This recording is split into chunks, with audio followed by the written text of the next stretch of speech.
Бранко, добро утро, поздрав до тебе и до нашите гледачи. Токму така, како што спомени ти, утрово разговарам со Ксенија Маказлиева-Трајчева, одговорен уредник на ова детско списание со кое што сите пораславме секоја година, поразлично од претходната. Добро утро, поздрав до сите гледачи што ова утро се со нас. Поздрав од мене како одговорен уредник и од целата редакција на Росица, која што се грижи списанието да изгледа така како што изгледа. И оваа година, на стартот на новата воспитна година, веќе излезе од печат првиот број на Росица, задржувајќи го веќе утврдениот концепт по кој што се работи долги години. Важно е, можеби во оваа прилика да кажеме дека концептот е утврден и создаден од доаените на предучилишното воспитание и образование во нашата држава, почитнувајќи од почитуваниот професор доктор Никола Петров, професорот Ацо Цветковски, писателите за деца Киро Донев и сите што Рајко Јовчевски, Ванчо Полазаревски, Горјан Петревски, сите што работеле во Детска радост, која што попатно кажано важела како академија за младите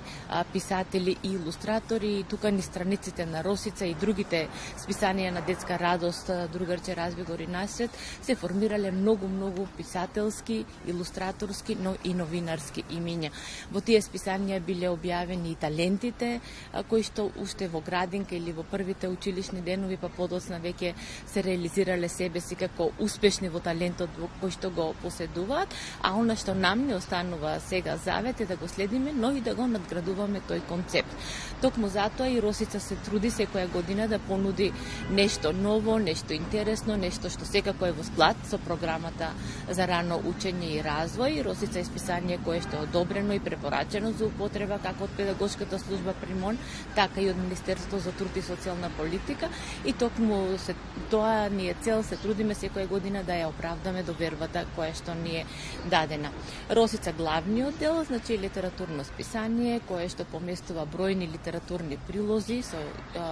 една плејада на писатели и илустратори, меѓутоа тука се и материјали кои што се поврзани со другите теми, природните науки, математиката, општествените теми. Сето тоа е покриено на еден или друг начин. Креативноста не сме ја заборавиле, постои рубриката Направи сам или Вредна рака прави вака. Редовниот прилог Росица плюс останува, значи она еден вид една работна тетрадка, еден методичко-дидактички материјал кој што многу се користи во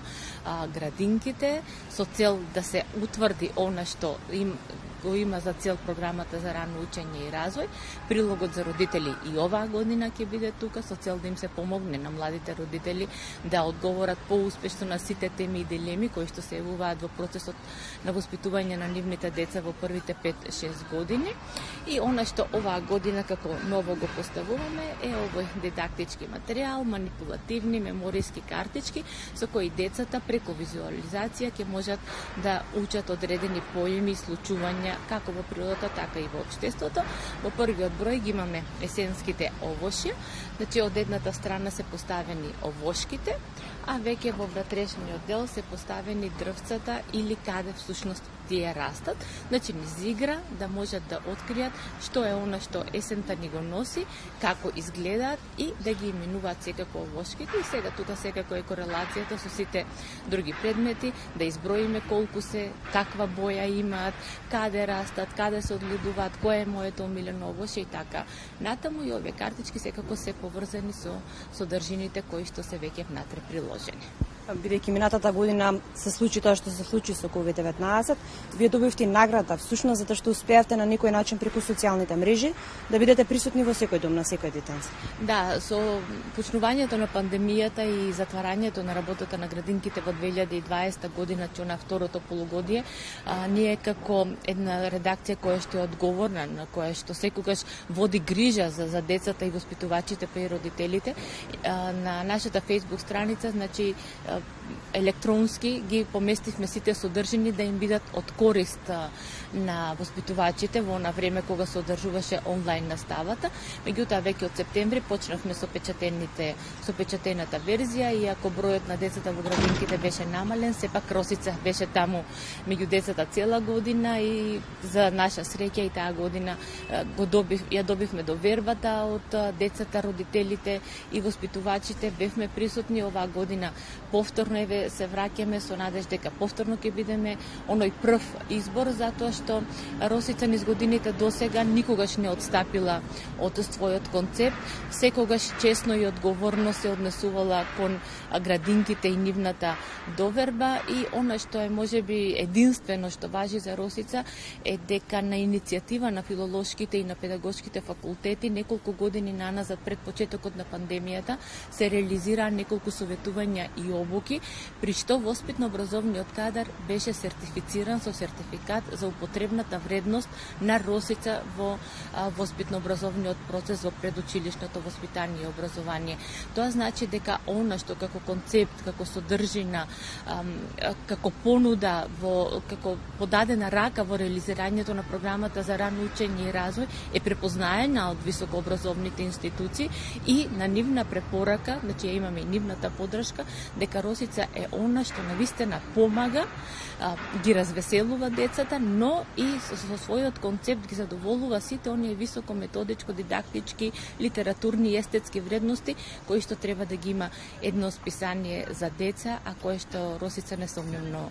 ги поседува. Што ќе најавиме во иднина, што ќе се случува? Росица, така имаме ние така да ја наречеме дека е будилник на спомени. Зошто? Затоа што голем број на генерации пораснале со Росица, и кога вие ќе пораснете и ќе дојде време вашето дете да го носите во градинка и кога повторно ќе се сретнете со Росица, секако ви се будат спомени дека некогаш и вие сте седеле во овие клупи и сте читали или решавале нешто во Росица. Меѓутоа, будилник за секое дете во смисла да го разбуди во детето неговиот скриен креативен капацитет, неговиот талент, да му овозможи на детето да се препознае себе си, да ги препознае своите таленти, да уште од мали нозе го насочиме детето кон она што навистина го интересира. Затоа што знаете, со сила убавина не бидува, меѓутоа ако вие навреме откриете зашто детето има предиспозиции и му ја дадете потребната поддршка, тогаш веќе може да верувате дека детето ќе биде успешно во она што најмногу го интересира. Да, треба да ги познаваме сите области, треба да има познавања од се, меѓутоа сепак пресудно е она што од внатре, нели, некако ни доаѓа на сите, она што најмногу не влече да го работиме. Росица останува на оној колосек на кој што патува 25 години, меѓутоа она што можеме да го ветиме јас како одговорен уредник и целиот тим кој што работи со мене и ликовно-графичкиот уредник Натали Николовска, дека во секој број ќе се трудиме да понудиме нешто ново, свежо, модерно, во чекор со современото дете, и дека прилозите секако ќе се менуваат. Ако во еден брод имаме дидактички прилог за манипулативна работа, во следниот можеби ќе има приказна, па во тој понатаму нешто друго. Значи, она што е важно, ние сме свесни дека децата сакаат секогаш нешто ново, нешто интересно, дека кога ќе влезете во една шема, тоа веќе не е интересно ни за возрастните, ни за децата, и затоа секој се трудиме да стоиме во колосекот на убаво, квалитетно, со почитување на сите тие високи критериуми, но да патуваме секогаш во некоја нова држава, да речеме, или во некое ново обкружување кое што на децата ќе им донесе нови искуства, нови доживувања, нешто на кое што ќе се сеќаваат, па и тие кои ќе пораснат, Росица повторно да им биде будилник на спомени. Ксенија, ви благодарам многу, и ние заедно со вас веќе повеќе години го чекориме овој пат, се гледаме нека наредна прилика. Ви благодарам многу на можноста, поздрав до сите и големи и мали, затоа што Росица радост носи. Верувајте и уверете се сами. Поздрав до целата екипа во студио и до сите гледачи ова утро. Ви посакувам убава, успешна година и на тие што се во предучилишно и на децата кои што се во основното и средното образование. Се најубаво на сите.